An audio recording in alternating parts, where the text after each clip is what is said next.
എൻ്റെ ചെറുപ്പത്തിലൊരു കാര്യം പറയാട്ടോ.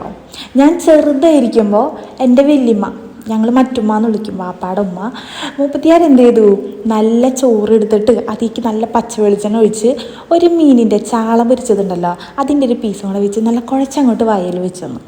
എനിക്കാന്ന് വെച്ചാൽ ഈ വാരി തരുന്നത് ഭയങ്കര ഇഷ്ടമുള്ള കാര്യമാണ്. അതുകൊണ്ട് തന്നെ നല്ല ആക്രാന്തത്തിൽ ഞാനിത് വാരി കഴിച്ചു. കാര്യം മുപ്പത്തിയാർ നല്ല സ്നേഹത്തിൽ വെച്ചതാണെങ്കിലും ആ ചാളയുടെ ഒരു മുള്ളെൻ്റെ തൊണ്ടയിൽ കുടുങ്ങി. സത്യം പറഞ്ഞാൽ അന്ന് തുടങ്ങിയതാണ് മീനിനോട് എനിക്കുള്ള വൈരാഗ്യം. അന്ന് മുതൽ ഞാൻ ചാള, അയില ഈ വക ഐറ്റംസ് ഒന്നും കൂട്ടില്ല. ഈ മുള്ളില്ലാത്ത മീനുകളുണ്ടല്ലോ, മീനിൻ്റെ വർഗ്ഗത്തിൽ പെടുത്താൻ പറ്റുമോ എനിക്കറിയില്ല. എന്നാലും നമ്മളുടെ ചെമ്മീൻ, അതേപോലെ കൂന്തൽ, പിന്നെ അധികം കട്ടിയില്ലാത്ത ഒരു മീനായതുകൊണ്ട് നമ്മുടെ മാന്തൾ, ഈ വക ഐറ്റംസൊക്കെ ഞാൻ കൂട്ടും. അതും കറി വെച്ചാലൊന്നും കൂട്ടില്ല, പൊരിച്ചു കഴിഞ്ഞാൽ കൂട്ടും. തീരെ കൂട്ടില്ല എന്നല്ല കേട്ടോ പറയണേ, വേറെ നിവൃത്തിയില്ല എന്നുണ്ടെങ്കിൽ കൂട്ടാതെ നിവൃത്തിയില്ലല്ലോ. അപ്പം അതുകൊണ്ട് അങ്ങനെ കൂട്ടാറുണ്ട്. അങ്ങനെ ഒരു മീൻ വിരോധിയായി ഞാൻ മീൻ കറി ഫാനായിട്ടുള്ളൊരു റെസിപ്പിയാണ് ഇപ്പം ഞാൻ കാണിച്ചു തരുന്നത് കേട്ടോ. അപ്പോൾ കഥകൾ കൂടുതൽ പറഞ്ഞ് വലിച്ചു നീട്ടാതെ നമുക്ക് റെസിപ്പിയിലോട്ട് പോവാം. പോണ വഴിക്ക് സമയം ഉണ്ടെങ്കിൽ ബാക്കി കഥ പറയാം. ആദ്യം തന്നെ കുറച്ച് വെളിച്ചെണ്ണ ഒഴിച്ചിട്ട് അതിലേക്ക് ചെറിയ ഉള്ളി അങ്ങോട്ട് ഇട്ടിട്ടുണ്ട്. 2 വെളുത്തുള്ളി അറിയാതെ വീണുപോയതാണ്. ഇത് കണ്ടിട്ട് ആരും വെളുത്തുള്ളി ഇടാൻ നിൽക്കണ്ട കേട്ടോ. ഇനി അഥവാ നിങ്ങളുടെ കയ്യിൽ ചെറിയുള്ളി ഇല്ല എന്നുണ്ടെങ്കിൽ സവാള ചേർത്താൽ മതി. പക്ഷേ ചെറിയുള്ളി ചേർക്കണ ആ ഒരു ടേസ്റ്റ് ഉണ്ടാവില്ല കേട്ടോ.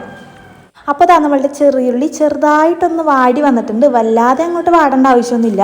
ഈ ടൈമിൽ നമുക്ക് എന്താക്കാം, ഇഞ്ചി വെളുത്തുള്ളി ചതച്ചത് ചേർത്ത് കൊടുക്കാം. പച്ചമുളകും കൂടെ ചതച്ചിട്ടുണ്ട് കേട്ടോ. അതോടെ ഇട്ടിട്ട് നന്നായിട്ട് പച്ചമണം പോകുന്ന വരെ ഒന്ന് വഴറ്റി കൊടുക്കാം. ഇനി ഇതിലേക്ക് ഒരു വലിയ തക്കാളി, അതല്ലാന്നുണ്ടെങ്കിൽ 2 ചെറിയ തക്കാളി നിങ്ങളുടെ ഇഷ്ടം പോലെ ചേർത്ത് കൊടുക്കാം. എന്നിട്ടത് നന്നായിട്ടൊന്ന് വെന്ത് ഉടഞ്ഞ് വരണം. അധികം കാത്തു നിൽക്കാനുള്ള ക്ഷമയില്ലാത്തത് കൊണ്ട് ഞാൻ കുറച്ച് വെള്ളം ഒഴിച്ചിട്ട് പെട്ടെന്ന് ഈ തക്കാളിനെ അങ്ങോട്ട് വേവിച്ചെടുക്കുന്നുണ്ട് കേട്ടോ. ക്ഷമയില്ലാത്തതിൻ്റെ കാരണം നിങ്ങളൊന്ന് ശ്രദ്ധിച്ചാൽ ബാക്ക്ഗ്രൗണ്ടിൽ കേൾക്കാൻ പറ്റും. മോൻ അത്യാവശ്യം നല്ല കരച്ചിലാണ്. അപ്പോൾ അതാണ് കാര്യം. അങ്ങനെ നമ്മളുടെ തക്കാളി നന്നായി വെന്തുടങ്ങിയിട്ടുണ്ട്. ഇനിയിപ്പോൾ എന്താക്കാം, ഒരു മിക്സി എടുക്കാം. അതിലേക്ക് ഈ ഒരു വേവിച്ച് വെച്ചുള്ള സംഭവങ്ങൾ ഇട്ട് കൊടുക്കാം. ചൂടാറിയതിന് ശേഷം മാത്രം മിക്സി അടിച്ചാൽ മതി. അല്ലാന്നുണ്ടെങ്കിൽ പിന്നെ മിക്സിയുടെ അടപ്പൊക്കെ തെറിച്ച് കിച്ചണൊക്കെ ആകെ കച്ചറയായി പോവും.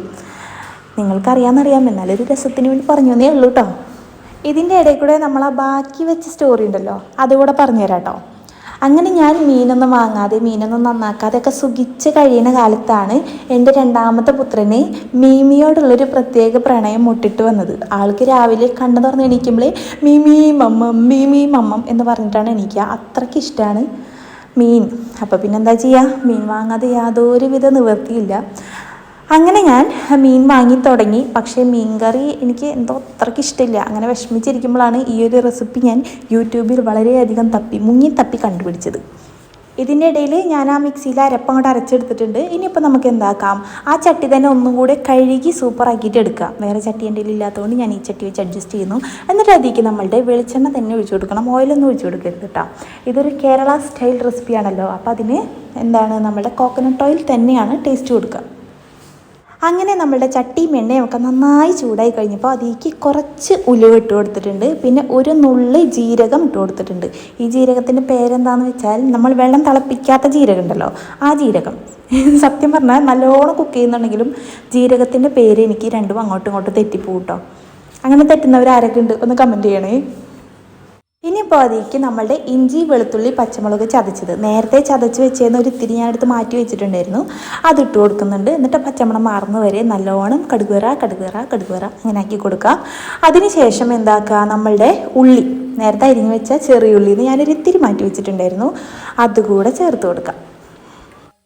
അങ്ങനെ നമ്മൾ ചെറിയുള്ളിയും വെളുത്തുള്ളിയും ഇഞ്ചിയൊക്കെ മൂത്ത് നല്ലൊരു സ്മെല്ല് വരുന്ന ടൈമിൽ നമുക്ക് എന്ത് ചെയ്യാം, മസാലപ്പൊടികൾ ഇട്ട് കൊടുക്കാം. മഞ്ഞൾപ്പൊടി, മല്ലിപ്പൊടി രണ്ടും അധികം ആവണ്ട കേട്ടോ. അധികമായാൽ അമൃതും വിഷമാണെന്നാണല്ലോ, അപ്പോൾ ഇത്തിരി ഇട്ട് കൊടുത്താൽ മതി. മുളക് പൊടി നമ്മളുടെ എരിവിനനുസരിച്ചിട്ട് ചേർത്ത് കൊടുക്കാം. ഞാനിവിടെ കാശ്മീരി മുളകാണ് ചേർക്കുന്നത്. ഒന്നാമത് എന്നെക്കാട്ടിലും പ്രയോറിറ്റി ഞാൻ കുട്ടികൾക്ക് കൊടുക്കുന്നുണ്ട്. വളരെ കുറച്ച് മാത്രം മുളക് പൊടി ചേർക്കുന്നുള്ളൂ, അതും കാശ്മീരി മുളക്. അതുകൊണ്ട് തന്നെ നമ്മുടെ കറിക്ക് അത്യാവശ്യം എരി കുറവായിരുന്നു കേട്ടോ. അപ്പോൾ നിങ്ങൾക്ക് വേണമെന്നുണ്ടെങ്കിൽ കുറച്ചുകൂടെ എരിവ് ചേർക്കാം. മുളക് പൊടിയൊക്കെ ഇട്ട് കഴിഞ്ഞാൽ അധികം നേരം ഇളക്കി കളിച്ച് നിൽക്കണ്ട, നല്ല പണി കിട്ടും. മുളക് പൊടി കഴിച്ച് കഴിഞ്ഞാണ്ടല്ലോ കറിക്ക് മൊത്തം ഒരു കരിഞ്ഞ ടേസ്റ്റ് ആയിരിക്കും, അല്ല കയ്പ്പ് ടേസ്റ്റ് ആയിരിക്കും.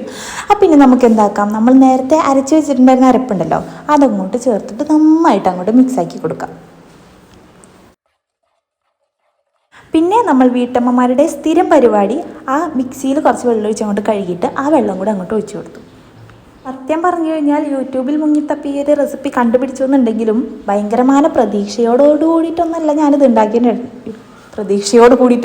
ഉണ്ടാക്കിയിട്ടുണ്ടായിരുന്നത്. പക്ഷേ ഞാൻ വിചാരിച്ച പോലെ ആയിരുന്നില്ല, ഭയങ്കര ടേസ്റ്റ് ആയിരുന്നു കേട്ടോ. ഒന്നാമത് ഞാനിത് നോമ്പിനാണ് ഉണ്ടാക്കിയത്. അപ്പോൾ ഒന്ന് ആലോചിച്ച് നോക്കണം, നോമ്പിന് മീൻകറി കൂട്ടാത്ത ആൾക്ക് ഇത്രയ്ക്കും ഇഷ്ടപ്പെടണം എന്നുണ്ടെങ്കിൽ അതിന് അത്രയും ടേസ്റ്റുള്ള കറി ആയിരിക്കണമല്ലോ.